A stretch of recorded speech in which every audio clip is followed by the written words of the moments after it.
Lech Walesa, the diplomatic road to freedom. After World War II, the winning Allies agreed that Europe be divided into several spheres of influence, with Poland in the Soviet Union sphere. This established a communist system in Poland, giving Poles limited freedom. This led to great resentment of the government. One of these outraged Poles was Lech Walesa. His selfless determination and brave efforts in diplomacy will be known for paving the road to democracy for Poland. He was like a hero. He was like a hero because you can, sense right now that everybody knew the different truth, were living under the fear, and this man was ready even to die. The uprising against the government began in the Lenin shipyard located in Gdansk, Poland. Here Lech Walesa was an electrician. For him and other workers, the conditions were deplorable. When I arrived, Walesa said, our shipyard looked like a factory filled with men in filthy rags, unable to wash themselves or urinate in toilets. You can't imagine how humiliating these working conditions were. Besides poor working conditions, workers had to struggle with the government, which continuously raised prices of basic necessities. One example was on December 12, 1970, when Władysław Gomułka, the Communist Party secretary, raised food prices. Workers in Gdansk, Gdynia, and Szczecin went on strike. At one point, though, sounds of gunfire ripped through the Lenin shipyard, which was surrounded by soldiers. Walesa thought these were just simple blanks to frighten the workers, but more sounded. When the shooting stopped, 3 workers lay dead, and a 4th later died on the way to the hospital. The strike was finished. Though tragic, the workers' protests did achieve one result. They toppled the party's secretary from power. Gomułka was replaced by Edward Gerek, a former coal miner. However, while in authority, Gerek decided to launch an ambitious plan of economic reform designed to increase Polish prosperity. His plan relied on borrowing large sums of money from the Soviet Union and Western nations. Nonetheless, Poland failed to earn enough to repay these foreign loans and sank deeper into debt. In February 1976, Walesa made a passionate speech at a meeting of the shipyard's official union. He declared that Gerek had betrayed and lied to the workers and that they needed a trade union to speak for them. Walesa's speech angered the shipyard's management and the local Communist Party committee. He was forcefully taken by several secret police out of the shipyard, placed on suspension, and fired 2 months later.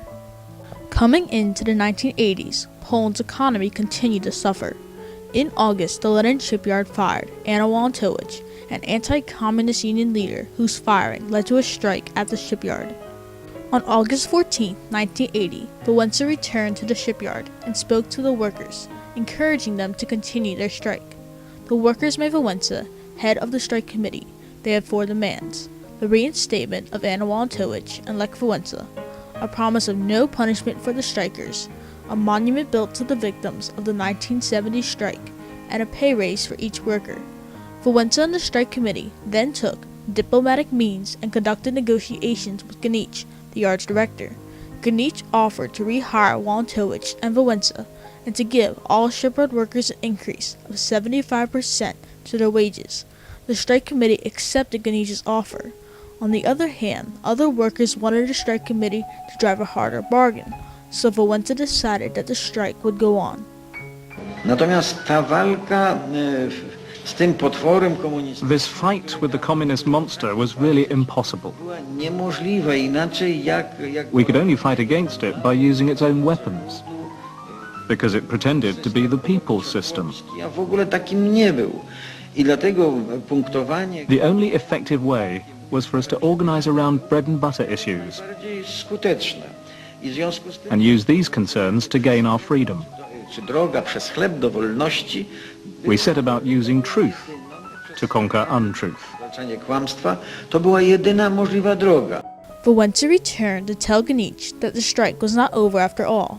Gdansk's reply was simple: well then, it isn't up to me anymore. It's not a shipyard strike anymore, it's a strike in solidarity. Walesa and others seized on this word solidarity and made it their rallying cry. Inside the shipyard, the strike entered its solidarity phase. A new strike committee was elected. The committee drew up a new list of 21 demands, including economic reforms and protection for human and civil rights. On August 23rd, Deputy Prime Minister Mieczysław Jagielski, arrived from Warsaw to diplomatically settle the dispute with the strikers. The Interfactory Strike Committee, headed by Wałęsa, met with Jagielski and his delegation. 2 days later, Wałęsa and Jagielski signed the Gdansk Agreements, which gave Polish workers the right to form independent trade unions and to strike. Mamy wreszcie niezależne, samorządne związki zawodowe.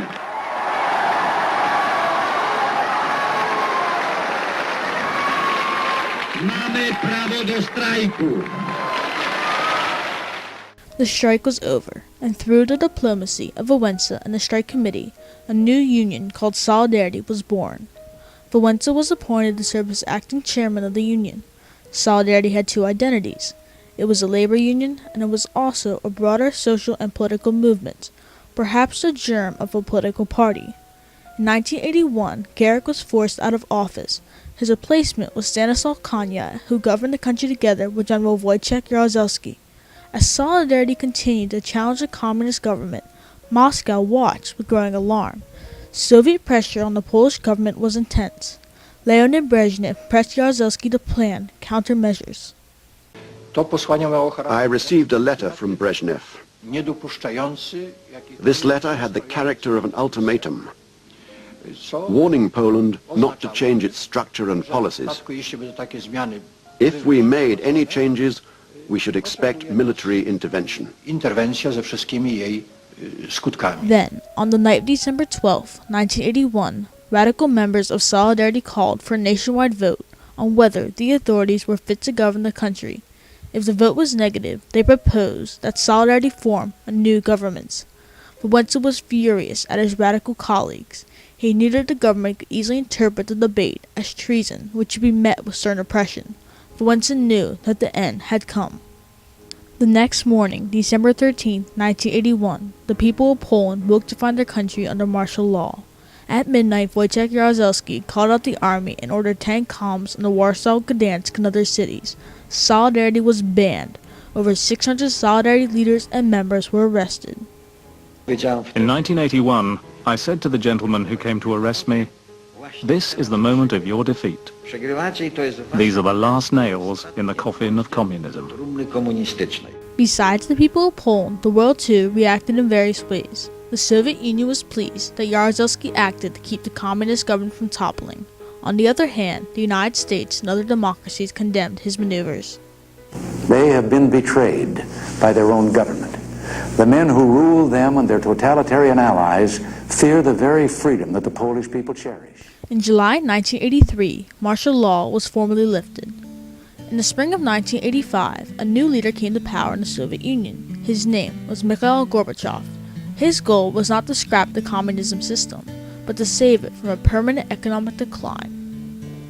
On February 6, 1989, round-table negotiations were held, marking a massive diplomatic step for Poland. Participants were divided into two camps, pro-government and pro-solidarity. On April 5, 1989, accords were reached, making it now possible to transform Poland without any one political force stacking the deck. Some changes were made to the government structure and a presidency was created. In 1990, the Poles held their first free election for a president. Elected was Lech Walesa, who served till 1995. Even today, Poland remains a democracy and their economy has thrived. In 2004, Poland joined the European Union, EU. This membership has allowed Poland to maintain diplomatic relations with other European countries. In March 1999, the country also became a full member of the North Atlantic Treaty Organization, NATO. In NATO, Poland is actively engaged most of its neighbors to help build stable foundations for future European security arrangements. Poland also maintains strong diplomatic ties with the United States, cooperating on such issues as democratization, nuclear non-proliferation, and human rights. Even through the difficult times of negotiating, Solidarity managed to maintain a peaceful evolution, from a trade union to a political movement. Through those rough years, Poles kept a sense of security when they witnessed Lech Walesa taking a stand for his patriotic beliefs.